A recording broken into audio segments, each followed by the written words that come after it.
Ji, welcome to class. This is environmental studies, जिसमें हम unit 3 कर रहे हैं, major ecosystem, grassland ecosystem. Yes Meenal ji. Grassland ecosystem. The grassland ecosystem is found where rainfall is about 25 to 75 centimeter per year, not enough to support a forest, but more than that of a true desert. Typical grasslands are vegetation formation that are generally found in temperate climates. The grass layer is sparse and consists mainly of annual grass species. The major difference between steppe and savannas is that all the forage in the steppe is provided only during the brief wet season, whereas in the savannas, forage is largely from grasses that not only grow during the wet season but also have a smaller amount of regrowth in the dry season. Scroll, sir. Right. In arid to semi-arid tracts, active growth of vegetation is triggered each month, each year by the advent of the monsoon during June or early July. The biomass increases to its peak value around September to October. Fruiting is completed by November and subsequently the plants dry up in subtropical parts of India which receive winter rain. There is usually a second flux of growth in December and January. Economic importance. India with just जी 2.4%. जी मीनल जी, अभी हम एक काम करते हैं, पहले ऊपर वाले para को समझ लेते हैं, राइट? उसके बाद Okay. यस पलक जी, पलक नहीं, प्रियांशी जी समझाएं, उसके बाद फिर पलक समझाना, फिर किसी और टॉपिक को। Good morning, sir. जी good morning. The grassland ecosystem is found where rainfall is about 25-75 centimeter per year. हमारा जो grassland ecosystem होता है वो वहाँ पाया जाता है जहाँ पर जो rainfall होती है वो 25 to 75 centimeter per year होती है, मतलब हर साल होती है. Not enough to support a forest, but वो फॉरेस्ट को सपोर्ट नहीं करती है जो रेनफॉल होती है, but more than that of a true desert, लेकिन उससे ज्यादा होती है जैसे डेजर्ट में होती है. Typical grasslands are vegetation formations that are generally found in temperate climates. जो हमारे typical grasslands होते हैं, जो उनकी vegetation formation होती है, वो हमारे कहाँ पर पाए जाते हैं? Temperate climates में पाई जाती हैं. The grass layer is sparse and consists mainly of annual grass species. जो हमारी grass layer है वो sparse है और वो अपने अंदर consist करती है annual grass species को. The major difference between steppes and savannas is that all the forage in the steppe is provided only during the brief. जो हमारा मेजर डिफरेंस है स्टीप्स और सवानास के बीच में, वो सिर्फ इतना सा है कि जो स्टीप है वो हमें प्रोवाइड करता है only during the brief wet season. मतलब जो वेट सीजन होता है, मतलब जैसे रेनफॉल का सीजन हो गया या जब मॉनसून का सीजन हो गया तब प्रोवाइड करता है. Whereas in the savannas, forage is largely from grasses that not only grow during the wet season but also have a smaller amount of regrowth in the dry season.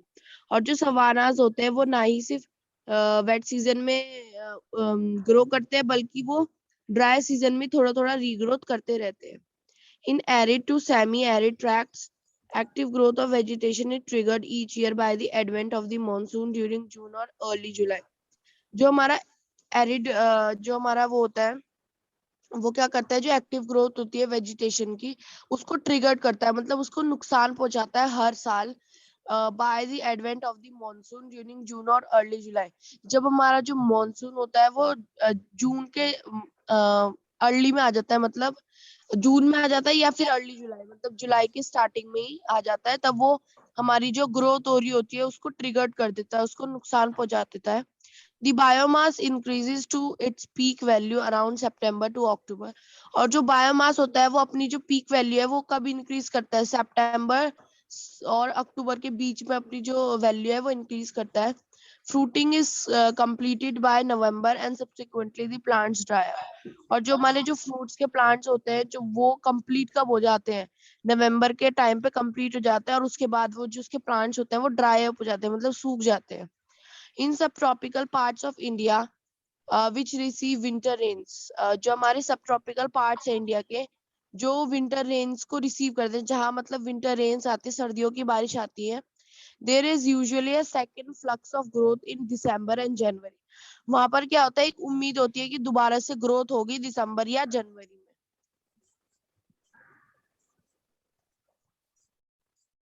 जी, तो अभी हम next topic के लिए reading करेंगे, economic importance. ठीक है, तो grassland ecosystem, अभी हम धीरे धीरे एक्वाटिक पे भी जाएंगे, मरीन, सबमरीन, और जो सबमरीन नहीं, सबमरीन तो वो होती है, हम ये सारी चीज पढ़ेंगे। अभी हम पढ़ेंगे इकोनॉमिक इम्पोर्टेंस पढ़ेंगे ग्रासलैंड के बारे में। ठीक है, कौन रीड करेंगे इसको? जी, खुशी जी, कशिश जी। Yes, sir. Ji. Sorry. Economic importance. India, with just 2.4% of the total land area of the world, support more than half of the buffalo, 15% of the cattle, 15% of the goats, and 4% of the sheep. The livestock wealth plays a crucial role in Indian life.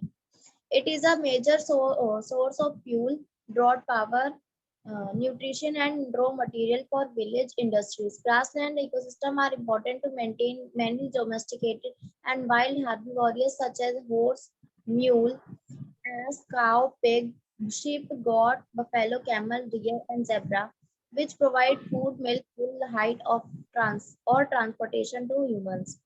Overgrazing has harmful ecological effect that much cover of the soil is reduced, microclimate become drier, and the place is readily invaded in xerophatic plants. Due to absence of human cover, mineral soil surfaces heavily trampled.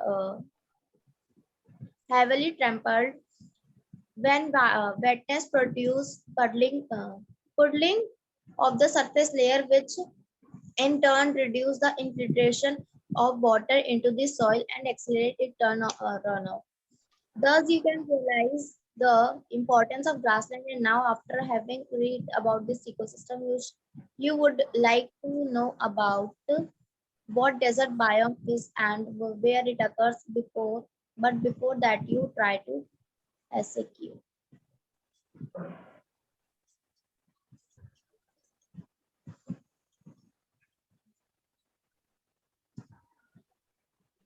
Ji, economic importance ये समझाएंगे जी। Sir मैं हाँ जी, पलक जी आप। So, okay.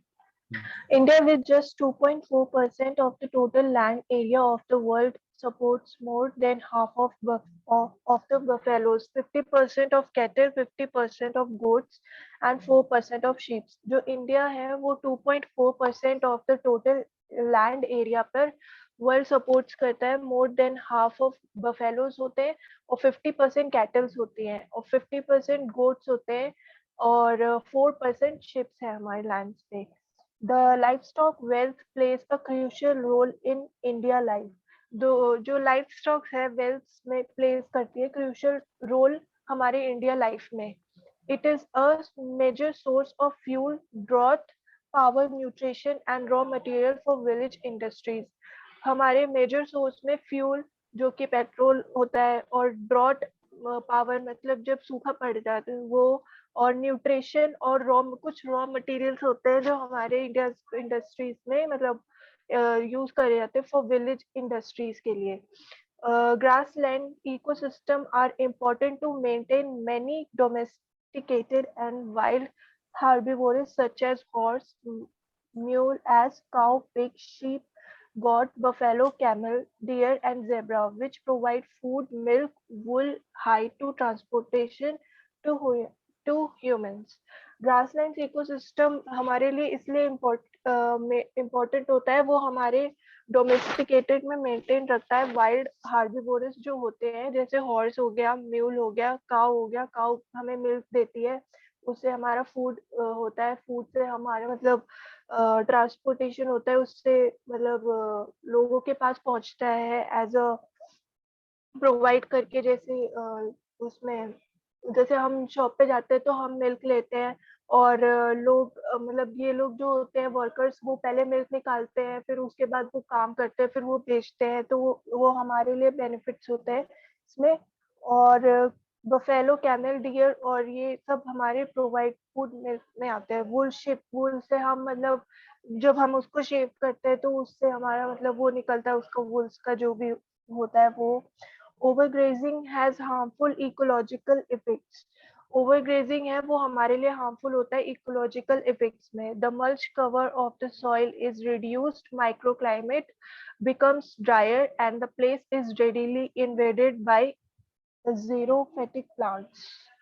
जो हमारा mulch cover है वो soil is reduce करता है, माइक्रो क्लाइमेट बिकम्स ड्रायर करने में, सूखने में, and this place readily invaded by zero plants हम बोलते हैं। Due to absence of humans cover, mineral soil surface is heavily tempered. When wetness produces puddling of the surface layer, which is turn reduces the inflation of water into the soil and accelerates its runoff. जो हमारे humans cover होता है वो mineral soil surface में heavily टेम्परेटेड करता है when वेटनेस, जब वेटनेस produce होती है, और puddling of the surface layer, और puddling of the surface layer होती है विच इज रिड्यूस करता है, जो कि इन्फ्लेशन ऑफ वाटर कहता है, इनटू द सॉइल, सॉइल के अंदर, तो and accelerate it's run of, और फिर वो इसे एक्सेलरेट करके रन ऑफ करता है। Thus you can realize the importance of the grassland, and now after having read about this ecosystem, you would like to know what desert biome is and where it occurs. हम realize करते हैं इसकी importance, grassland की importance क्या है, और and अब हम इसके बाद रीड करेंगे इकोसिस्टम में जो कि डेजर्ट बायोम इज क्या अकर करता है।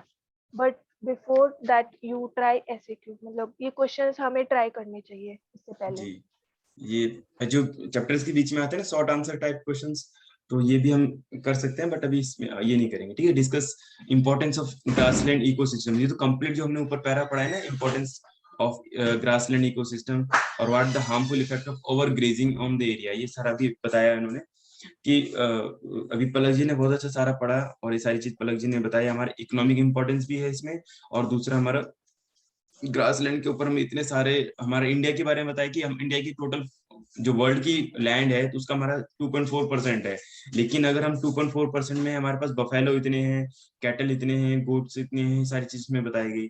ओवर ग्रीजिंग से भी हमारा सॉइल इरोजन और नुकसान हो सकता है, तो ये चीज आपने इसमें आंसर लिखना है इसका कि what are the harmful effect of over grazing, ठीक है। और दूसरा क्या है यहाँ पे, discuss the importance of grassland ecosystem, तो ग्रासलैंड ऑफ इकोसिस्टम के अंदर इसका इम्पोर्टेंस, डेजर्ट इकोसिस्टम पढ़े जी।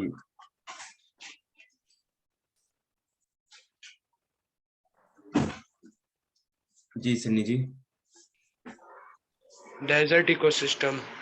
Deserts are formed in region with less than 25 centimeter of annual rainfall, or sometimes in hot region where there is a more rainfall but unevenly distributed in the annual cycle. Desert in temperate region often lie in rain shadow, that is where high mountains block off moisture from the sea. These areas thus receive managed rainfall, and along with low rainfall there are fluctuation in temperature. The perennial plant species like creosote, bush, or organ pipe cactus, Paro cactus, and spruce are scattered throughout the desert ecosystem. In shallow, depressed area with salt deposit, scarabets, geesewoods, seafood, and salt grasses are common. The annually, whenever present, germinate, blooms, and reproduce only during the short rainy season, and not in summer and winter. these in an adaptation to desert condition. Animals such as reptiles and some insects are adapted to desert because their impressive entanglement and dry excretion enable them to get along on the small amount of water. A few species of nocturnal rodent, for example, excrete very concentrated urine and do not use water for temperature regulation and can live in the desert without drinking water. Other animals such as camel must drink periodically but are physiologically adapted to withstand tissue dehydration for appreciably long period of time because water is dominant limiting factor. The productivity of any desert is sir scroll कर दीजिए.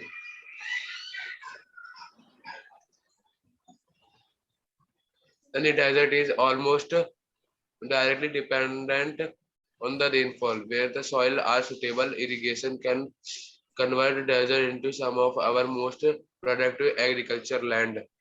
Where the productivity is continuous or is only a temperate blooms depend on how well human is able to stabilize biogeochemical cycle and energy flow at increased irrigation rates. Among reptiles, there occur two species of testudines, 18 species of lizards, and 18 species of snake. Of the lizard, some species like calotes, veriscolar, and Euromastix, hardwicky, and predatory on the desert locusts inhabiting localized area in Thar Desert. Among predominant predatory birds and two species of vultures, namely white-rumped vulture and white scavenger vulture. The mammalian fauna of Indian desert include many species, some of which are reptile bat, longer heads, hodge, Indian hairy-footed gerbil, wild boar, jungle cat, and panthers. Yes.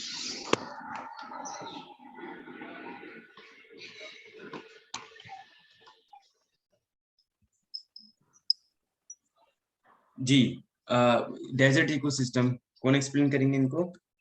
Priyanshi जी और पलक. Yes, sir. जी प्रियांशी जी आप कीजिए. Deserts are formed in regions with less than 25 centimeter of annual rainfall. Deserts वहाँ form होते हैं जहाँ उस reason में form होते हैं जहाँ 25 centimetre of annual rainfall, 25 centimetre से कम रेनफॉल होता है. और sometimes in hot regions where there is more rainfall but unevenly distributed. और या तो वहाँ होते हैं जहाँ पे बहुत ज्यादा गर्म रीजन होता है और जहाँ ज्यादा रेनफॉल होती है लेकिन अनइवनली डिस्ट्रीब्यूट होती है एनुअल साइकिल में. Deserts in temperate regions often lie in rain shadows.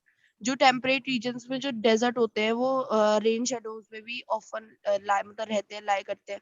That is where high mountains block off moisture from the sea. जहाँ पर मतलब जो बड़े बड़े माउंटेन्स होते हैं वो मॉइस्चर को ब्लॉक कर देते हैं सी से. These areas thus receive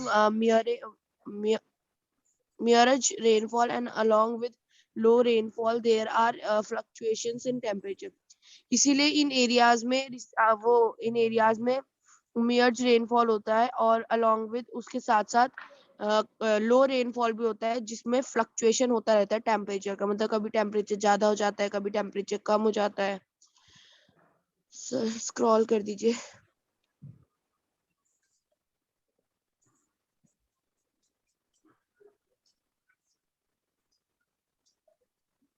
The perennial plant species like chrysote bush, organ pipe cactus, ferrocactus, and spruges are scattered throughout the desert ecosystem.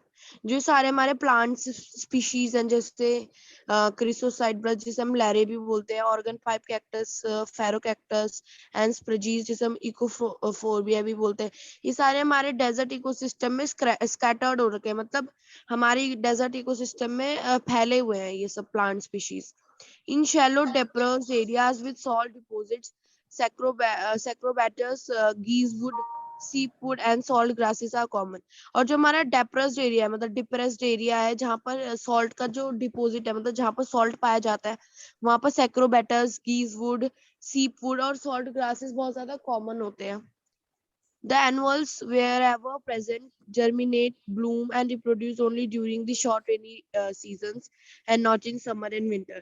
जो the annuals wherever present, मतलब जब भी हमारे जो annuals present होते हैं, जहाँ पे germinate होना है, bloom होना है, reproduce होना है, ये सिर्फ हमारे या तो जब हमारा थोड़ा थोड़ा rainy season आना start होता है, या मतलब इसमें हमारा ग्रो करते हैं ये सब, ना कि समर में और विंटर में. यहाँ पर समर और विंटर में कुछ भी ग्रो नहीं करता है. This is an adaptation to desert condition. ये एक अडेप्टेशन है डेजर्ट कंडीशन की. मतलब डेजर्ट में ऐसा ही होता है, रेनी सीजन में कोई चीज ग्रो होती है, क्योंकि वहां पर समर बहुत ज्यादा होता है और विंटर तो खैर पड़ता ही नहीं है. Animals such as reptiles and some insects are adapted to deserts. जो एनिमल्स है जैसे रेप्टाइल्स और कुछ अलग इंसेक्ट्स, वो डेजर्ट्स के द्वारा अडेप्ट किए जा चुके हैं, because their impervious integuments and dry excretions enable them to get along on the small amount of water. जो हमारे रेप्टाइल्स या जो इंसेक्ट्स होते हैं, इन्होंने अडेप्ट कर लिया है डेजर्ट्स को, क्योंकि जो इनका इनपर्वियस इंटीग्यूमेंट्स है और जो इनके जो ड्राई एक्सक्रीशन होता है, जो ये मतलब जो इनका वेस्ट होता है, वो क्या करता है, वो या जो भी इन्हें खाने पीने के लिए चाहिए, वो इन्हें स्मॉल अमाउंट में चल जाता है. अगर कोई प्लांट होगा या कोई और एनिमल होगा तो उसको अमाउंट थोड़ा ज्यादा चाहिए प्लांट वाटर का, लेकिन इन सबको बहुत ज्यादा कम अमाउंट में इनका चल जाता है. A few species of nocturnal rodents, for example, excrete very concentrated urine and do not use water for temperature. जो हमारी कुछ स्पीशीज है ऑफ नॉक्टर्नल रोडेंट्स, जो नॉक्टर्नल रोडेंट्स है, कोई इसकी कुछ स्पीशीज है, जैसे ये क्या करती है, एक्सक्रीट करती है एक कंसंट्रेटेड यूरिन कंसंट्रेटेड यूरिन को ये एक्सक्रेट करते हैं, and do not use water for temperature regulation. और ये वाटर भी नहीं यूज करते हैं टेम्परेचर को रेगुलेट करने के लिए, and can live in the desert without drinking water. बिना पानी को पिए ये डेजर्ट में जिंदा रह सकते हैं. Other animals such as camel must drink periodically but are psychologically adapted to withstand tissue dehydration for appreciably long periods for time. और जो अलग एनिमल्स है, जैसे कि कैमल होता है, वो क्या करता है कि एक ही बारी में पानी पी लेता है, और जो फिजिकली क्या करता है, उसको अडेप्ट कर लेता है कि मुझे मतलब मुझे अब पानी की जरूरत नहीं है, और वो बहुत लंबे टाइम तक बिना पानी पिए रह सकता है. Because water is the dominant limiting factor, the productivity of any desert is almost directly dependent on the rainfall. जो हमारा डोमिनेंट जो हमारा वाटर है, वो हमारा बहुत ज्यादा डोमिनेंट लिमिटिंग फैक्टर है. मतलब डेजर्ट में बहुत ज्यादा लिमिट में पाया जाता है. the productivity of any desert is almost directly on the rainfall. जो हमारी डेजर्ट की प्रोडक्टिविटी होती है, मतलब जो उपजाऊ होना या जो प्लांट्स ग्रो करने, वो सिर्फ और सिर्फ रेनफॉल पे डिपेंड होती है. Where soils are suitable, irrigation can convert deserts into some of our most productive agricultural land. जहाँ पर soil suitable होती है, present होती है, suitable होती है irrigation के लिए, मतलब agriculture खेती करने के लिए, क्या वो deserts को convert कर देते हैं. सबसे ज्यादा जो produce करता है उस agriculture land में हमारा जो rainfall है, वो उसको कर देती है, बना देती है. Whether productivity is continuous or is only a temporary, bloom depends on how well human is able to stabilize biogeochemical cycles and energy flow at the increased irrigation rates. ये कहते हैं कि वेदर मतलब चाहे प्रोडक्टिविटी चलती रहे continuous level पे या ना चलती रहे, सिर्फ टेम्पररी रहे, लेकिन जो ब्लूम होता है वो डिपेंड होता है कि मतलब जो इसका प्रोडक्टिविटी होना वो डिपेंड करता है कि कितनी अच्छी तरीके से जो ह्यूमन है वो एबल है बायोजियोकेमिकल साइकिल्स को स्टेबलाइज करने में और एनर्जी के फ्लो को at the increase irrigation rates, उसको इरिगेशन रेट्स के लिए कैसे इंक्रीज कर सके. Among reptiles there occur two species of testudines. जो हमारा रेप्टाइल्स है उसके अंदर हमारी दो स्पीशीज आती है टेस्टिडियंस की. एक आती है लॉरिकेटा, मतलब 18 स्पीशीज ऑफ लिजर्ड्स. इसमें आती है हमारी 18 जो हमारी लिजर्ड की स्पीशीज आ जाती है, मतलब छिपकली की. एंड 18 स्पीशीज ऑफ स्नेक्स, 18 जो हमारी स्पीशीज होती है वो सांप की आती है. Of the lizards, some species like calotes, versicolor, and Eurometis hardiviki are predatory on the desert locust, inhabiting localized areas in Thar desert. जो हमारी lizard की कुछ species होती है जैसे calotes हो गया, versicolor हो गया, यूरोमेटिस हो गया, हार्डविक, वो क्या करती है desert locusts inhabiting localise area in Thar desert, वो थार डेजर्ट के लोकलाइज एरिया में स्टे करते हैं. Among predominant predatory birds are two species of vultures. Among जो हमारे predatory predominant birds की species है वो भी दो टाइप के होते हैं vultures, namely white rumped vulture and the white scavenger vulture. दो टाइप के होते हैं, एक white rumped vulture और एक white scavenger vulture. The mammalian fauna of Indian desert includes many species. जो हमारी mammalian जो हमारा fauna है Indian desert का वो include करता है अपने अंदर many species of which are rat tailed bat, जिसमें की बहुत सारी species है rat tailed bat की, longer hedgehog की, Indian hairy footed gerbil की, वाइल्ड बोर की, जंगल कैट की और पैंथर्स की.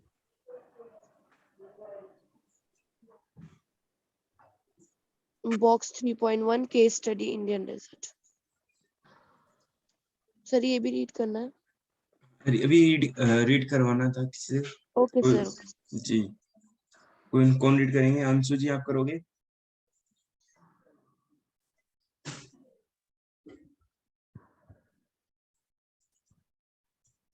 खुशी जी yes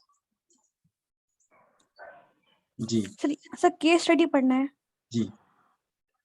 The Indian desert is one of the most heavily populated desert regions of the world. According to 2011 census, population densities vary from 361 in Jhunjhunu to 17 persons kilometer square in Jaisalmer district. The settlement patterns are entirely compact or entirely spread. Villages are both with compact settlements and spread homesteads, dhanis. Rural people live in hamlets, small villages, and dhanis or homesteads. That desert society has multitude of castes and subcastes. By and large, village where some powerful local chieftains resided and constructed fortresses, developed into towns which became local trade centers. The settled population in villages is mostly agro-pastoral. About 3/4 of the total workers in desert are engaged in cultivation and as agricultural labor. Animal husbandry is followed as supplementary occupation. Total livestock population recorded an increase of 9.8 million during 1956 to 1981. During 1972 to 1983, livestock population increased by more than 42%. The enormous increase in human and livestock population has been depleting the natural resources at rapid rate. Yes, Khushi, you can explain. Yes, sir. The Indian desert is one of the most heavily populated desert region of the world. जो Indian desert है वो पूरे world में सबसे ज़्यादा heavily populated desert region में से आता है. According to 2011 census, population densities vary from 361 in Jhunjhunu to 17 persons kilometer square per kilometer square in Jaisalmer district. 2011 के सेंसस के हिसाब से जो पॉपुलेशन की जो डेंसिटी है वो झुंझुनू में 361 से जैसलमेर डिस्ट्रिक्ट में 17% 1 किलोमीटर के हिसाब से है. The settlement patterns are entirely compact और entirely spread. जो सेटलमेंट का पैटर्न है या तो वो बहुत ही छोटा है या तो बहुत ही फैला हुआ बड़ा है. Villages are both with compact settlements and spread homestead. जो villages हैं वो compact settlement और सर ये spread homestead क्या हुआ?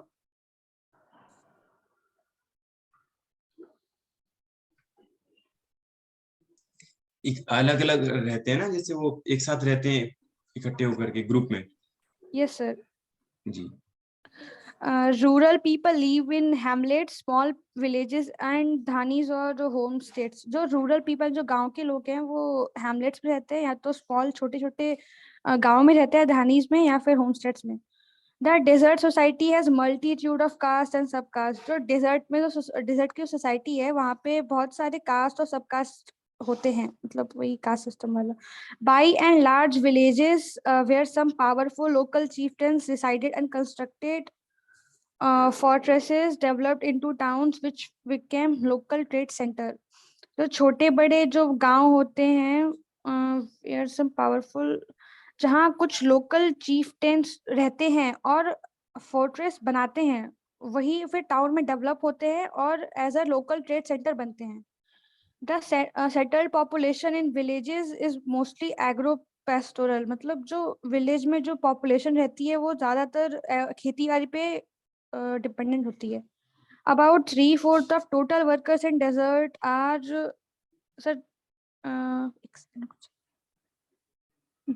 are engaged in cultivation and as agricultural labor. जो 3/4 जो हिस्सा है टोटल वर्कर्स का डेजर्ट में, वो लोग ज्यादातर कल्टीवेशन में ही एंगेज होते हैं और या फिर एग्रीकल्चर में रहते हैं. Animal husbandry is followed as supplementary occupation. जो एनिमल हस्बेंड्री में जो पालतू पशु को जो मतलब पशु पालना जो एक होता है, वो एक सप्लीमेंट्री ऑक्यूपेशन है. Means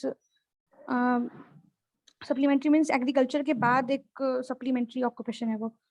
total livestock population recorded an increase of 9.8 million during 1956 to 1981. 1956 से 1981 तक 9.8 मिलियन का इंक्रीज देखा गया है. During 1972 to 1983, livestock population increased by more than 42%. 1972 से 1983 तक जो population है वो 42% से बढ़ी है. The enormous increase in human and livestock population has been depleting the natural resources at rapid rate. जो ह्यूमन और पॉपुलेशन जो बढ़ते जा रहे हैं, वो जो है नेचुरल रिसोर्सेज को बहुत तेजी से खत्म कर रहे हैं.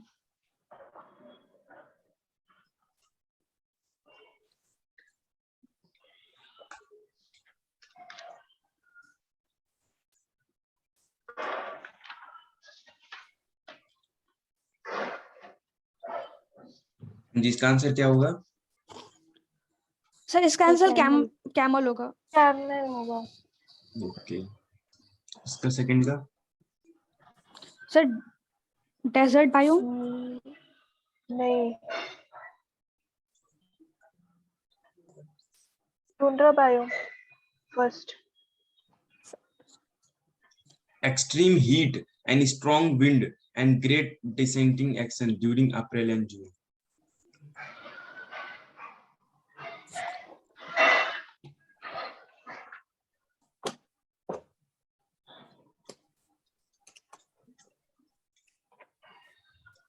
सर डेजर्ट बायोम ही होगा शायद.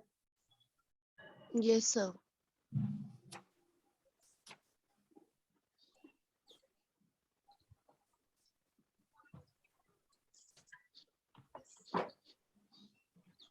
टुंड्रा तो बहुत पीछे चला गया ना. ये सर डेजर्ट बायोम ही होगा. इस वाले ये इसका आपका एमसीक्यू क्वेश्चन होगा, ठीक है. इसका जो टेस्ट होगा आपका एमसीक्यू होगा. मैं एमसीक्यू पेपर बनाऊंगा, क्वेश्चन वो आपसे पूछूंगा, ठीक है. ठीक है सर. जी, सर, जो सही आंसर पूरे चैप्टर का हाँ पूरे चैप्टर से, चैप्टर 1 यूनिट 1 2 3 तीनों चैप्टर के क्वेश्चन आंसर यहाँ पे पूछे जाएंगे. कब लोगे आप टेस्ट? सर संडे को. हाँ ऑब्वियसली संडे को जब थोड़ा टाइम ज्यादा मिलेगा तो उस दिन हम कर लेंगे. चलिए इसको हम कर लेंगे. एक्वाटिक आ गए हम, एक्वाटिक इकोसिस्टम पर आ गए, जिसमें हमने एक पढ़ना है, रीडिंग करनी है, उसका इसको समझना है. यस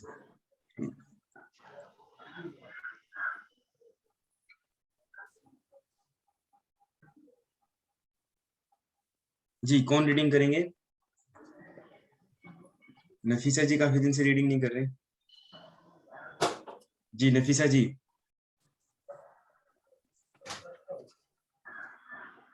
किसने हैंड रेज किया है? भारती जी. सन्नी जी आपने किया ना अभी. अब हम बुलाते हैं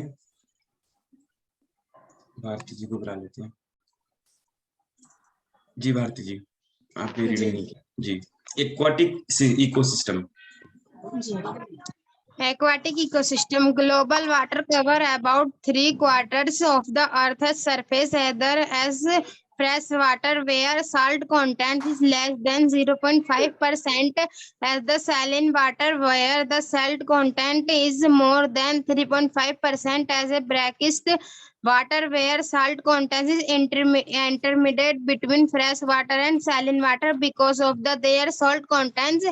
Aquariums and oceans bear different kinds of organism. It is on this basis the aquatic ecosystem are categorized into freshwater ecosystem, lakes, ponds, swamps, pools, springs, streams and river manner ecosystem, shallow seas and open ocean, breakfish water ecosystem, aquasis, salt measures, mangrove swamps and forests. Sir ऊपर करना।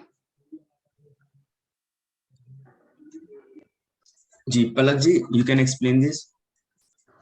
पलक ji mute तो नहीं है? नहीं sir. जी okay. Global waters cover about 3/4 of the Earth's surface, either as fresh water where salt content is less than 0.5%, or as saline water where the salt content is more than 3.5%, or as brackish water where salt content Palak is ji intermediate explain करना। between fresh water and saline water. जो global water है वो 3/4 of the earth surface में इधर as करता है, जो कि फ्रेश वाटर कहलाता है। जो अर्थ है उसके नीचे जो वाटर है उसका होता है। सॉल्ट कंटेंट, जो सॉल्ट है वो हमारा कंटेन करता है 0.5% में, और जो सलीन वाटर है वो सॉल्ट कंटेन करता है 3.5% में, as a brackish water where the salt content is intermediate, जो कि सॉल्ट कंटेन करता है intermediate between fresh water and saline water के बीच में। Because of their salt content, estuaries and oceans bear different kinds of organisms. क्योंकि salt content easters में oceans bear different kinds of organisms, अलग अलग kinds of organisms होते हैं। It is on the basis that aquatic ecosystem are characterized into, ये based होते हैं, basis होते हैं aquatic ecosystem characterized into में। उनके characterized है fresh water ecosystems, lakes, ponds, swamps, pools, springs, streams and rivers. Lakes, ponds जो होती है, और swims, pools जो हम pools में जो फिशेस वगैरह होती है, स्प्रिंग्स, स्ट्रीम्स एंड रिवर्स जो नदी वगैरह होते हैं वो बताइए। इसमें उसमें फ्रेश वाटर्स होते हैं इकोसिस्टम। सेकंड है हमारा marine ecosystem, shallow seas and open seas ocean. Shallow seas होती है और ओपन सीज होती है जो खुला ओशन होता है। Brackish water ecosystem, estuaries, salt marshes, mangrove swamps and forests. Estuaries है, सॉल्ट मैरिशेस है, और मैंग्रोव स्वैम्प्स और फॉरेस्ट्स है कुछ। जी तो इसमें तारों में से फिर जल्दी आ जाएंगे थोड़ा सा। जी अभी हमने इसमें देखा कि 3 तरह के वाटर, जो एक्वाटिक सिस्टम में 3 तरह है। फ्रेश वाटर इकोसिस्टम, दूसरा है मरीन इकोसिस्टम, तीसरा है ब्लैकिश वाटर सिस्टम। जैसे पलक जी ने एक्सप्लेन किया, फ्रेश वाटर मतलब फ्रेश वाटर यानी कि लेक्स, पॉन्ड, स्वैम्प, पूल, ये सब आपका स्टीम, रिवर, है ना, फ्रेश वाटर होता है यहाँ पर। और दूसरा कौन सा होता है? मरीन इकोसिस्टम, यानी स्वैलो सीज या ओपन सीज जिसको हम बोलते हैं, कि समुद्री जो होता है बिल्कुल खारा पानी जहाँ पे होता है, ये फ्रेश वाटर। दूसरा ब्लैकिश वाटर होता है, जहाँ पे एस्चुरीज क्या होती है, जहाँ समुद्र तट के आसपास जो एरिया होता है। सॉल्ट मार्सेस या मैंग्रोव स्वैम्प्स वगैरह जो बोलते हैं, फॉरेस्ट का एरिया जहाँ पे समुद्र का खारा पानी वगैरह ज्यादा होता है, सॉल्टी वाटर ज्यादा होता है। एक्वाटिक ऑर्गेनिज्म, तो ये तो आपको मालूम होगा, काफी सारे आप इनमें से फैमिलियर भी होंगे, केकड़ा, ऑक्टोपस और ये सारी चीजें, जिसमें स्टारफिश, देखो ये हील मछली होगी ये, ठीक है। तो ये सारे आपके एक्वाटिक एनिमल्स हैं। एक्वाटिक एनिमल्स बोलो या एक्वाटिक ऑर्गेनिज्म बोलो, क्योंकि फिश है, इसमें बहुत सारी चीजें, जरूरी नहीं सारे इसमें फिश ही होते होंगे। जी तो इसको कौन रीड करेंगे आगे? जी प्रियांशी जी रीड करेंगे। Yes, sir. Aquatic organism. The organism in the aquatic simultaneously आप इसको एक्सप्लेन भी करते रहना, ठीक है। Okay, sir. The organism in the aquatic ecosystem are unevenly distributed but can be classified on the basis of their life form or location into 5 groups as shown in figure 3.3. The 5 groups are given as under. ये कहते हैं कि जो organism है हमारे aquatic ecosystem के वो unevenly distribute किए गए हैं but can be classified on the basis of their life form, लेकिन वो classify किए जा सकते हैं उनकी life form के basis पे और उनकी location की basis पे। और 5 ग्रुप्स हमारे दिए गए हैं। फर्स्ट ग्रुप आता है हमारा Newstone. These are unattached organisms which live at their air-water interface such as floating plants and several types of animals. ये जो हमारे न्यूस्टन होते हैं ये unattached organisms होते हैं, मतलब ये किसी चीज से अटैच नहीं होते हैं। which live at their air-water interface, मतलब जो कि air-water interface में रहते हैं, जैसे floating plants की तरह जो float करते रहते हैं, पानी के अंदर भी रहते हैं और पानी के बाहर भी रहते हैं, and several types of animals, और जैसे कि कुछ एनिमल्स भी ऐसा करते हैं। Some spend most of their lives on top of the air-water interface, such as water striders. कुछ जो होते हैं इसमें अपनी जो लाइव्स होते हैं वो पानी के ऊपर ही पूरी स्पेंड कर देते हैं, such as water जो स्टाइडर्स होते हैं उसकी तरह।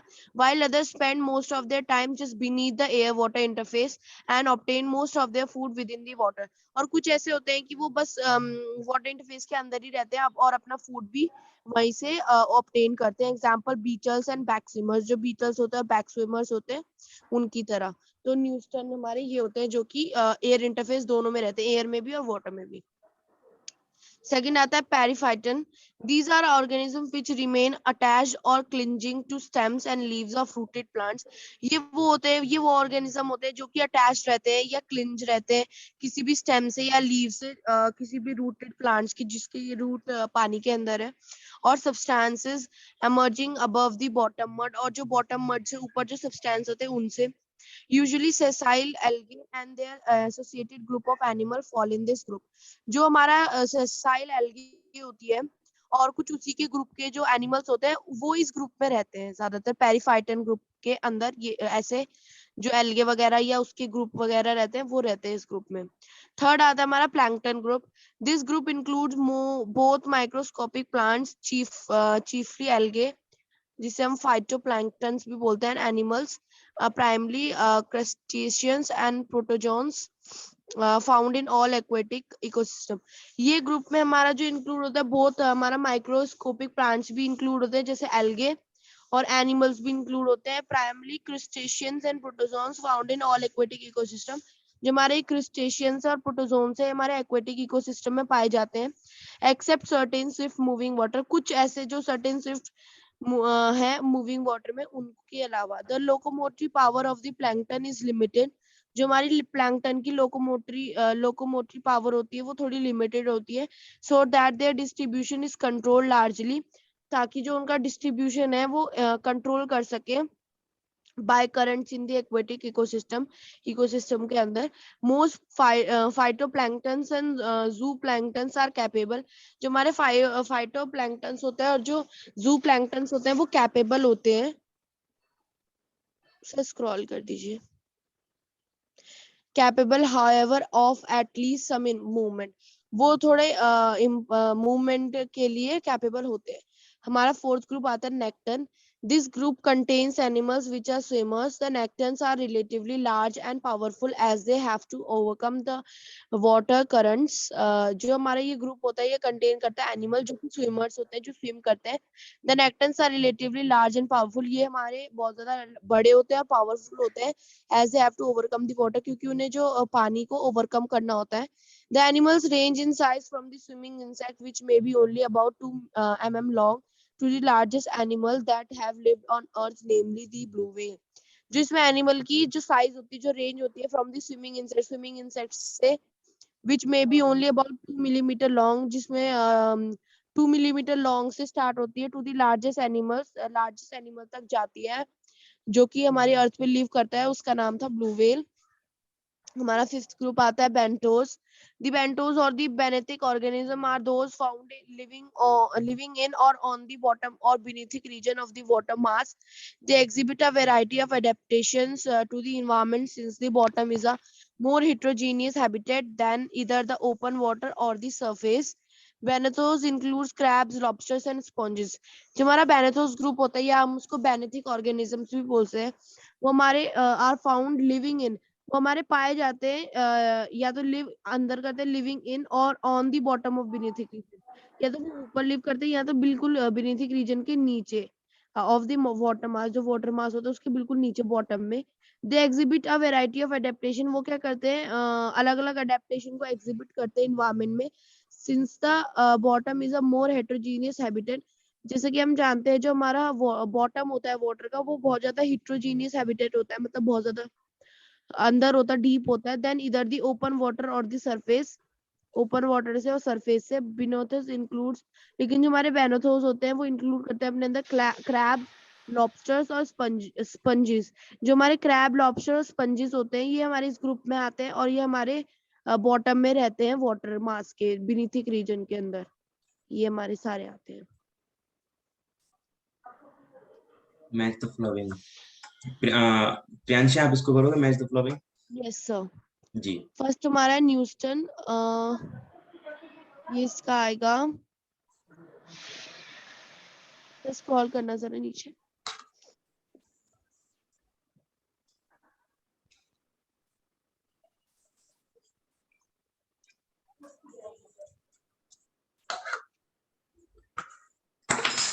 ई वाला आएगा इसका, जी. फर्स्ट वाले का.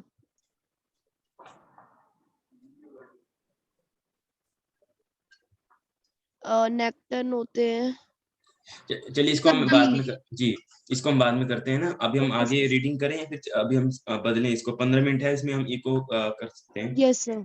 जी. यहाँ से हम आगे कंटिन्यू करेंगे. अभी हम इस क्लास को ओवर करते हैं, आगे इसको हम कल कंटिन्यू करेंगे. इसका टाइमिंग वही आपका 6:40 का टाइमिंग है इसका. 6:40 पे आप इसको ज्वाइन कर सकते हैं. Thank you.